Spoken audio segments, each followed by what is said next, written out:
মানুষের অনেক অনেক প্রশ্ন। না, আপনি তৌহিদ আফ্রিদিকে নিয়ে মানুষের মনে অনেক প্রশ্ন। এটা ছোট বিষয়, কিন্তু আপনি তো সরব আছেন, এই জন্য আমি প্রশ্নটা করতেছি। তৌহিদ আফ্রিদি থেকে আপনি টাকা নিছেন কিনা, তার সাথে আপনার কি সম্পর্ক, তার গ্রেফতার নিয়ে আপনি কেন এত সরব? প্রথম কথা হচ্ছে যে তৌহিদ আফ্রিদির কাছ থেকে যদি কেউ প্রমাণ করতে পারে যে ভিপি নূর ধরেন এরকম টাকা পয়সা নিছে, আমি অন ক্যামেরা চ্যালেঞ্জ করে বললাম যে রাজনীতি ছেড়ে দেবো।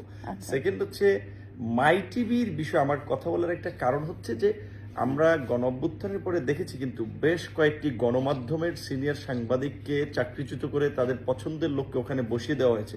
অনেক গণমাধ্যমের মালিকানা কিন্তু গোপনে গোপনে লিখে নেওয়া হয়েছে। মাই টিভির সাথেও প্রভাবশালী দুটি মহল আসলে তার শেয়ার লিখে নেওয়ার জন্য অনেকদিন ধরে একটা দেন দরবার চালাচ্ছিল। এই খবরটি আমার কাছে এসেছিল, কারণ আমার বাসাটা মাই টিভির পেছনেই ওই মহানগর প্রজেক্টে। তো যখন এই তৌহিদ আফ্রিদি কিংবা তার বাবাকে আপনার এই যাত্রাবাড়ি থানার ছাত্র হত্যার মামলায় গ্রেপ্তার করলো, আমার কাছে এখানে দুটো বিষয় থেকে কথা বলার আসলে প্রসঙ্গটা মনে হয়েছে। এক নম্বর বিষয় হচ্ছে যে গণমাধ্যমকে এইভাবে টেক ওভার করবে, যেটা জনকণ্ঠ আমরা দেখেছি, এটা আমরা যদি সমর্থন করতে থাকি এইটা কন্টিনিউ থাকবে, পরবর্তী পলিটিক্যাল গভর্নমেন্ট আসলেও কিন্তু এইটা চলতে থাকবে। সেটা খুব ভালো একটা এক্সাম্পল সেট হচ্ছে না। দ্বিতীয়ত হচ্ছে মানে গণমাধ্যম তখন নিরপেক্ষ থাকতে পারবে না, থাকবে না, পলিটিক্যাল প্রেসারে কাজ করবে, যে কম্প্রোমাইজ করে ফেলবে। আমরা তো আর বলা যে হচ্ছে তারা দখল করেছে, এটা নিয়ে আপনি কিছু জানেন? মাই টিভি যে দখল হয়েছে বলছে যে আরেকজনের মালিকানাকে দখল করেছিলেন নাসিরউদ্দিন সাথী, এটা নিয়ে জানেন কিছু? না, আমি এটা জানি না। তবে এটা যদি ধরেন তাদের এরকম অভিযোগ থাকে, তারা যথাযথ কর্তৃপক্ষকে অভিযোগ দিলে সেটা নিয়ে ব্যবস্থা নেওয়া, সেটার বিরুদ্ধে কিন্তু আমি কোনো কথা বলবো না। আরেকটা কথা বলেছি আমি এই কারণে, আমার দল করে, আমার দলের আইন সম্পাদক যে আমার গ্রেপ্তারের সময় আইনি লড়াই করেছে, তাকে কিন্তু আশুলিয়াতে এই ছাত্র হত্যার মামলা আসামি করেছে।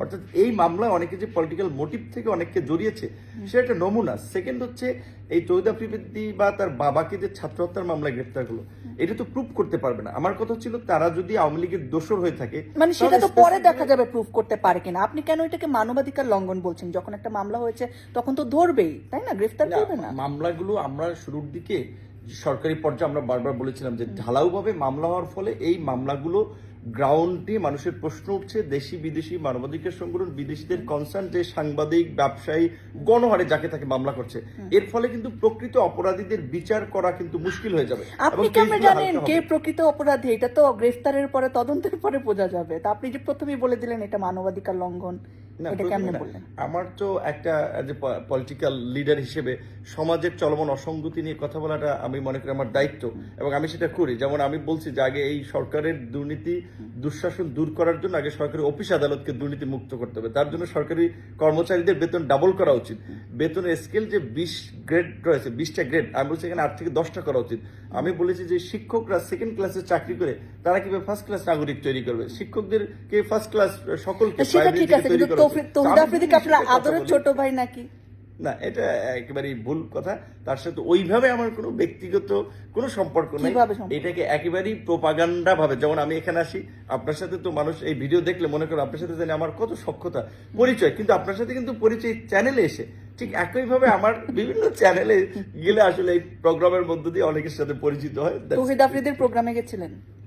মাই টিভির অনেক টক শোতে আমি গেছি, সেখানে তার সাথে কিংবা তার বাবার সাথে সে মালিক হিসেবে ওই সাথে পরিচয়। হ্যাঁ, অনেকের সাথে তো বিভিন্ন হাউসে গেলে আপনার সাথে নাকি অন্যদের ফোনে কথা বলায় দেখো আগামী প্রধানমন্ত্রী আমার ভাই। এইটা আসলে ওই ছেলেটা ছিল আরেকটা ছাত্রলীগের, মানে বোধহয় ডেমরা থানার একটা নেতা।